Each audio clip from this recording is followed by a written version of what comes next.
To fully explain my education philosophy, we have to go back a few years to 1995.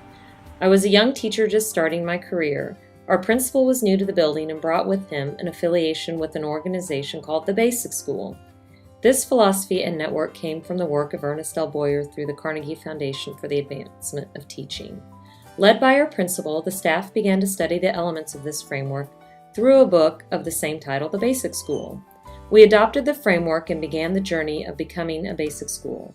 I felt so passionate about the ideas and approaches that we were using that I eventually became a mentor for the network and consulted with another school as they started on their basic school path.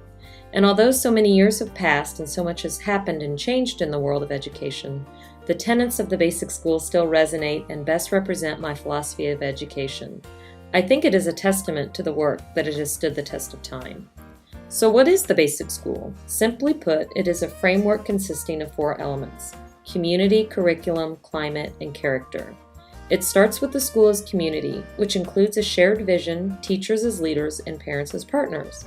I believe that community is the foundation for all that follows. In my classroom, building community was the first priority of every school year. My goal was for all students to have the ABCs: autonomy, belonging, and competence. I also believe that teachers should work as collaborative community. I prefer and value the team approach. And of course, the school itself must have a strong community, connecting students, their families, and the staff beyond the classroom. When a school has the benefit of a strong partnership between the home and school, it is a better place for kids to be, both academically and socially.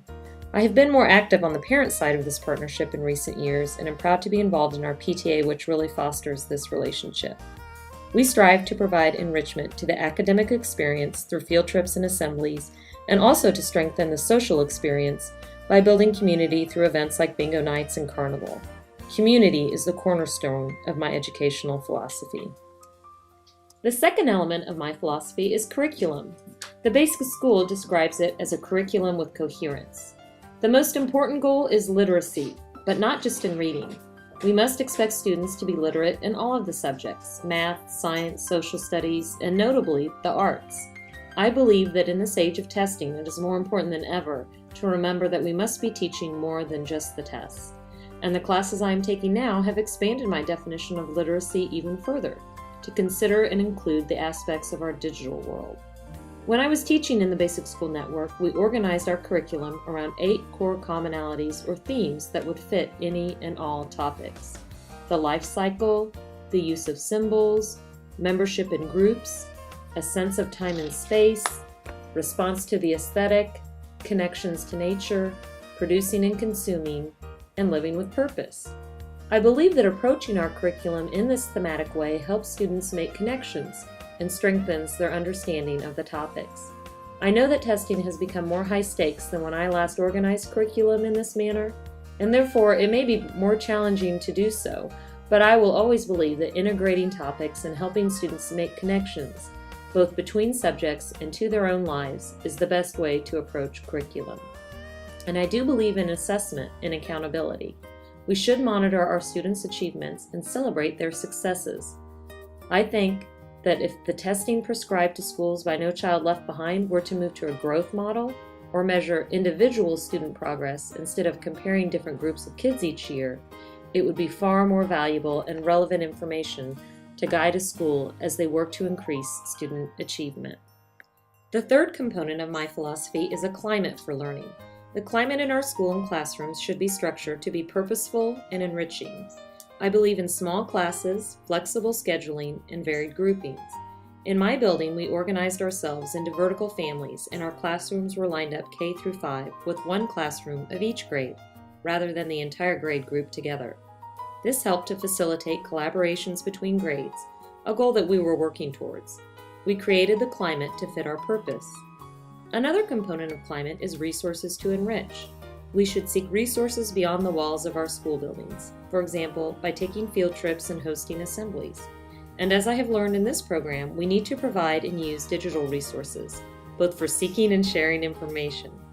Finally, the climate should support the whole child. We need to consider their physical, social, and emotional needs and help to meet them when we can.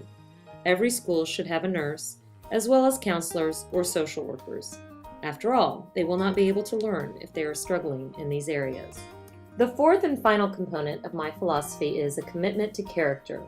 Again, I think this focus on the moral lives of children has stood the test of time. It was a very popular notion 15 years ago, and I still see evidence of it today. In the basic school, we emphasized 7 core virtues: respect, compassion, perseverance, honesty, responsibility, giving, and self-discipline. In my son's school, they strive towards life skills with a similar list. The list itself is not as important as what it represents, that we must help children to develop their moral and ethical lives. I believe that a focus on these traits is the best way to approach issues of discipline. Rather than a list of do's or don'ts, we can make the virtues our goals for daily living and use them for evaluating our behavior.